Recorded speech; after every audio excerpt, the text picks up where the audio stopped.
आप देख रहे हैं इंडिया टाउन न्यूज, भारत की बात।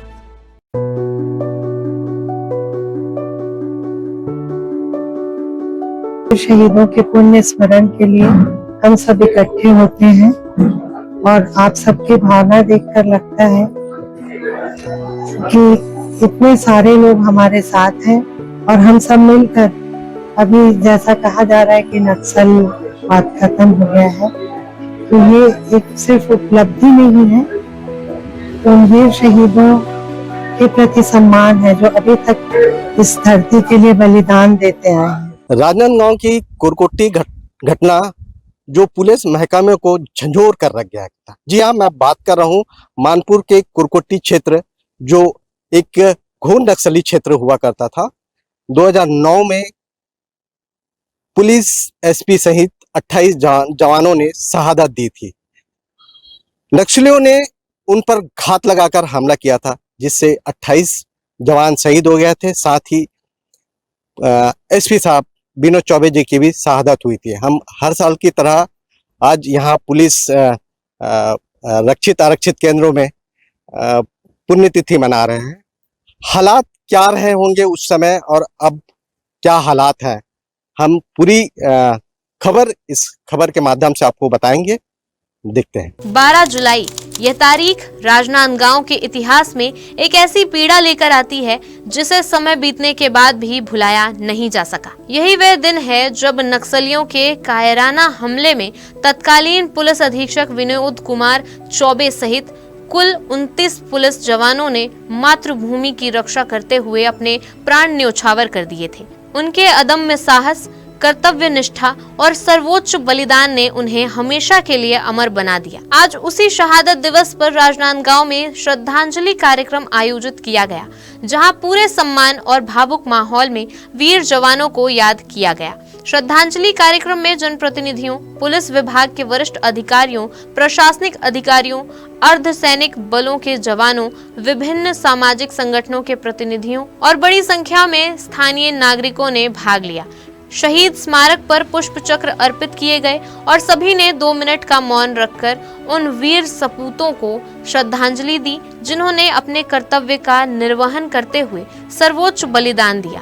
कार्यक्रम के दौरान वक्ताओं ने कहा कि देश और समाज ऐसे वीर जवानों का ऋणी है, जिन्होंने अपने प्राणों की परवाह किए बिना आम नागरिकों की सुरक्षा को सर्वोपरि माना। उनका बलिदान केवल राजनांदगांव या छत्तीसगढ़ तक सीमित नहीं है, बल्कि पूरे देश के लिए प्रेरणा का स्रोत है। उनकी शहादत आने वाली पीढ़ियों को राष्ट्र सेवा, साहस और कर्तव्य निष्ठा का संदेश देती रहेगी। शहीदों की चिताओं पर लगेंगे हर बरस मेले, वतन पे मिटने वालों का बस यही बाकी निशा होगा।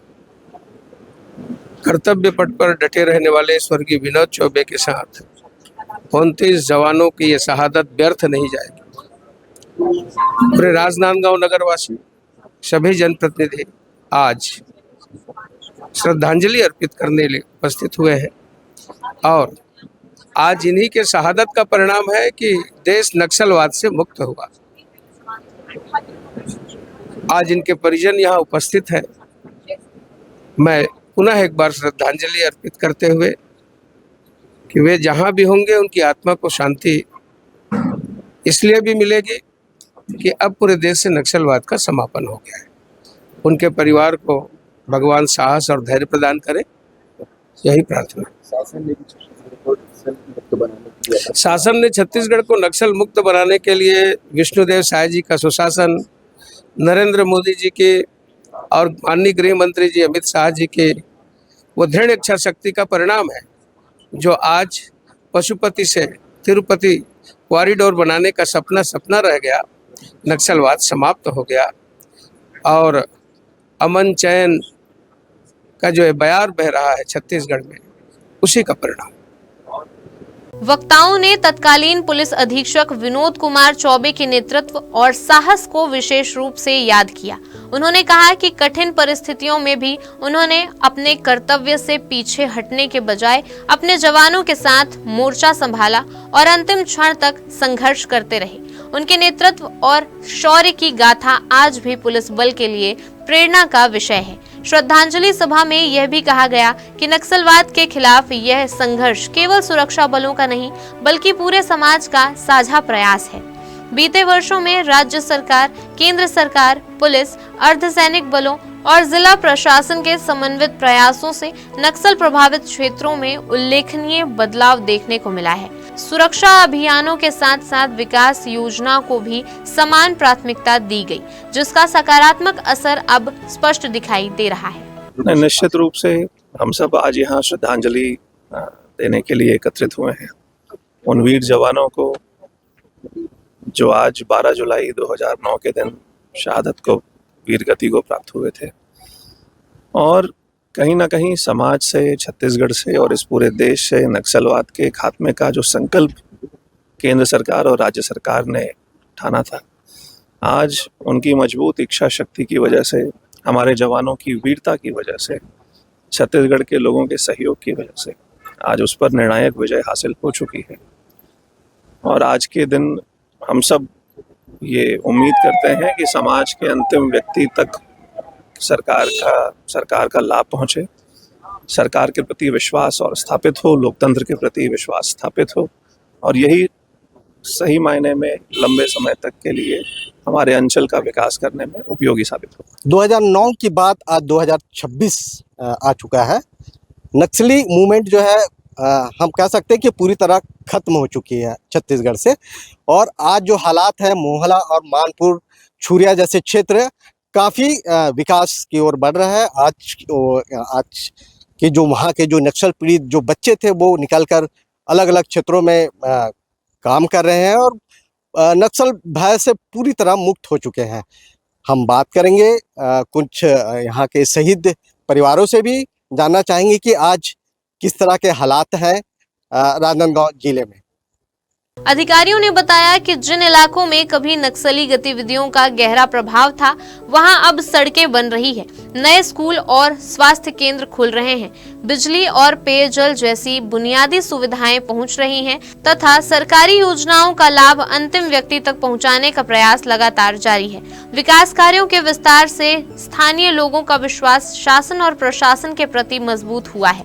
कार्यक्रम में यह भी कहा गया कि सुरक्षा बलों की सतर्कता, आधुनिक रणनीति और स्थानीय नागरिकों के सहयोग से नक्सली गतिविधियों में लगातार कमी आई है। ग्रामीणों की सहभागिता और विकास की बढ़ती रफ्तार ने हिंसा की विचारधारा को कमजोर किया है। अब कई ऐसे क्षेत्र जो कभी नक्सली प्रभाव के कारण चर्चा में रहते थे, धीरे धीरे शांति, शिक्षा और विकास की नई पहचान बना रहे हैं। 2009 को घटित कोरकोट्टी की जो घटना थी, उसके संबंध में राजनांदगांव पुलिस के द्वारा श्रद्धांजलि सभा का आयोजन और ब्लड डोनेशन कैंप रखा गया था। और आज जिस मुकाम पे छत्तीसगढ़ पुलिस पहुंची है, ये सभी के शहादत और वीरगति का परिणाम है। और इनके सर्वोच्च बलिदान के लिए जितनी भी कर्मठता और लगन से छत्तीसगढ़ पुलिस कार्य करे वह भी कम है। और ये सबसे बड़ी प्रेरणा है पूरे पुलिस बल के लिए कि हमें जितने अच्छे से लोक सेवा के लिए कार्य करना है। वक्ताओं ने स्पष्ट किया कि शांति केवल सुरक्षा अभियानों से नहीं बल्कि विश्वास, विकास और जन भागीदारी से स्थापित होती है। यही कारण है कि आज शासन और प्रशासन का प्रयास सुरक्षा व्यवस्था को मजबूत करने के साथ साथ लोगों के जीवन स्तर में सुधार लाने पर भी केंद्रित है।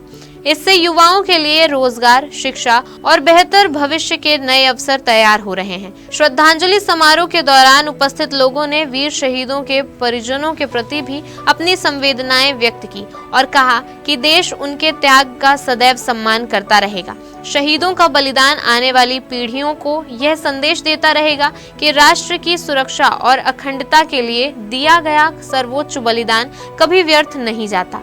कार्यक्रम के अंत में सभी उपस्थित लोगों ने शहीद जवानों को भावभीनी श्रद्धांजलि अर्पित करते हुए देश की एकता, अखंडता और शांत बनाए रखने का सामूहिक संकल्प लिया। साथ ही यह विश्वास भी व्यक्त किया गया कि सुरक्षा बलों के साहस, प्रशासन की प्रतिबद्धता और जनता के सहयोग से राजनांदगांव सहित पूरा क्षेत्र नक्सलवाद की चुनौती से मुक्त होकर विकास और समृद्धि की नई राह पर आगे बढ़ता रहेगा।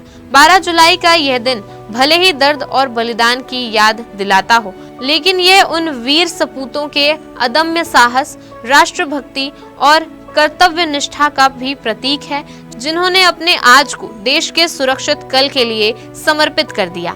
ऐसे सभी अमर शहीदों को देश सदैव कृतज्ञता और सम्मान के साथ नमन करता रहेगा।